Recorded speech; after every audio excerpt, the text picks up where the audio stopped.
As Benjamin Netanyahu vows to crush Hezbollah, are these new FPV strike videos from the border the reason Israeli commanders now fear cheap, precise drones as much as rockets and missiles? When Hezbollah drops a video titled "We will hunt you down," is it just propaganda, or a direct warning to IDF troops that every trench, tank and roadside berm in the north is now under drone surveillance? As Hezbollah's so-called Golden Eagle FPV drones circle above Israeli positions on camera, is this the next phase of war, where small loitering munitions stalk troops at close range? With Hezbollah wiring some drones by fiber-optic cable to bypass electronic jamming, can Israel's traditional wall of EW still protect its forces, or is the battlefield tilting toward the attackers? As the IDF strings nets, deploys radars and tests robot guns, is Israel now racing against time to blunt the drone swarm tactics of Iran's most powerful proxy before they become the new normal on its border? As Israeli jets and artillery keep hammering southern Lebanon, Hezbollah is responding not just with fire but with dramatic new footage that tries to show its fighters hunting IDF units from the air. On May 7th, the group released a slickly edited video titled, "We will hunt you down," showcasing its FPV drone units as elite hunters stalking Israeli forces along the frontier. The visuals lean on Golden Eagle imagery, mirroring how loitering munitions circle, select and dive on targets, casting the drones as predators and Israeli soldiers as prey. Shot after shot underlines both the precision of the impacts and the patience of the operators, suggesting they can shadow patrols and vehicles for minutes before choosing when to strike. The new reel echoes earlier clips of FPVs tracking Israeli armor in valleys and along berms, building a narrative that Hezbollah's eyes in the sky now watch almost every move near the blue line.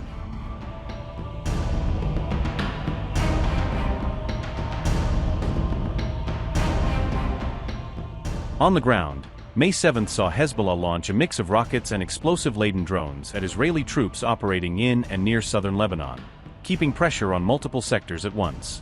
The IDF says its defenses intercepted most of the incoming fire, but acknowledges that some drones managed to explode close to forward positions and staging areas. Despite those near misses, Israeli officials report no injuries from this particular barrage, stressing that fortifications and early warnings helped limit the damage. In parallel, Israel says one of its strikes killed a Hezbollah operative shortly after he fired rockets and tried to hide the launcher, highlighting the cat-and-mouse cycle of fire and counterfire. According to the IDF, the target moved his equipment into a civilian building before being hit, a claim Israel presents as proof that Hezbollah embeds launchers inside populated areas. Another airstrike reportedly destroyed a separate rocket launcher that had been used in earlier attacks against Israeli forces, part of what Israel calls a rolling campaign to grind down Hezbollah's arsenal.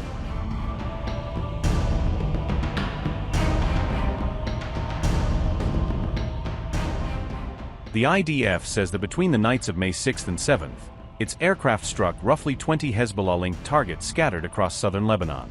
Those targets, Israel claims, included weapon depots, suspected drone launch sites, and at least one cell caught transporting arms in a truck along a southern route. Airstrikes also hit what the IDF describes as weapons manufacturing infrastructure in the town of Nabatee, signaling that rear area workshops are increasingly on the target list. All this comes as Prime Minister Benjamin Netanyahu publicly claims Israel has killed more than 200 Hezbollah operatives in the past month alone, framing the campaign as steadily eroding the group's frontline units. Last night, we eliminated Hezbollah's Radwan Force commander in the heart of Beirut. This is the same senior terrorist who led the plan to conquer the north. He thought he could continue directing attacks on our forces and our communities from his hidden terrorist headquarters in Beirut.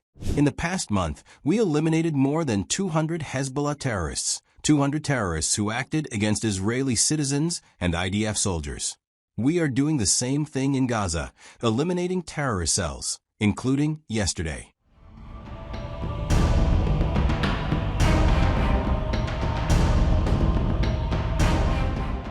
Meanwhile, the IDF has appointed a brigadier general to focus specifically on the FPV drone threat, treating Hezbollah's small kamikaze craft as a distinct new front in the war. This officer, a pilot who heads the force's strike division, has been tasked with writing fresh doctrine and pushing new tools into the field to give troops a clearer playbook against FPVs. Israeli reports note that some Hezbollah FPVs are guided via fiber-optic cable, making them hard to jam and tricky for traditional radars to spot when they skim low over ridgelines and wadi. In response, units have begun stretching netting over vehicles, trenches and small outposts, hoping to physically block low-flying drones from diving straight onto troops. The army is also pushing more mobile radar systems to the front, aiming to give platoons those extra seconds of warning when a swarm or lone FPV pops up on the scope. On the ground, soldiers are testing everything from shotguns and special anti-drone ammunition to automated turrets, trying to work out what actually brings these fast, nimble drones down. At the strategic level, Israel is leaning on global partners and defense firms to co-develop new counter-drone solutions, knowing that Hezbollah's tactics today could be copied by other adversaries tomorrow.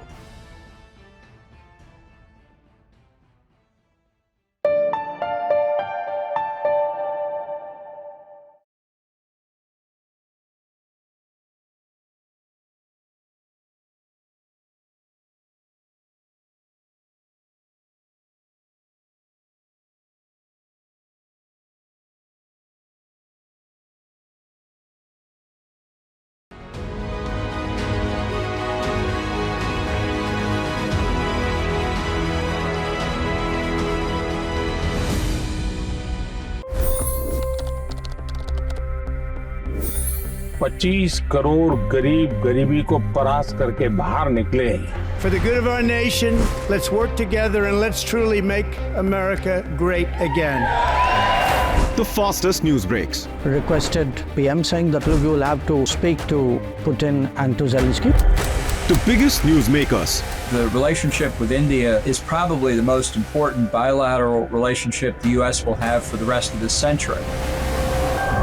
The capital delivered quite an election result today. Expert analysis. The million-dollar question today is how to stop this dance of death. Ground reports. I'm standing at the crossroad of the Kumbh Mela. Behind me are more than 100 entry guards. Long-form interviews. Exclusionary politics is reflected in Manipur case as well. You don't bother because this is a small state. Deep dive into burning issues. It's often said DRC could be the richest country in the whole world. It's because of what sits underneath. Why exactly did the US topple the Sheikh Hasina government? HD videos. We don't just break news, we break it down.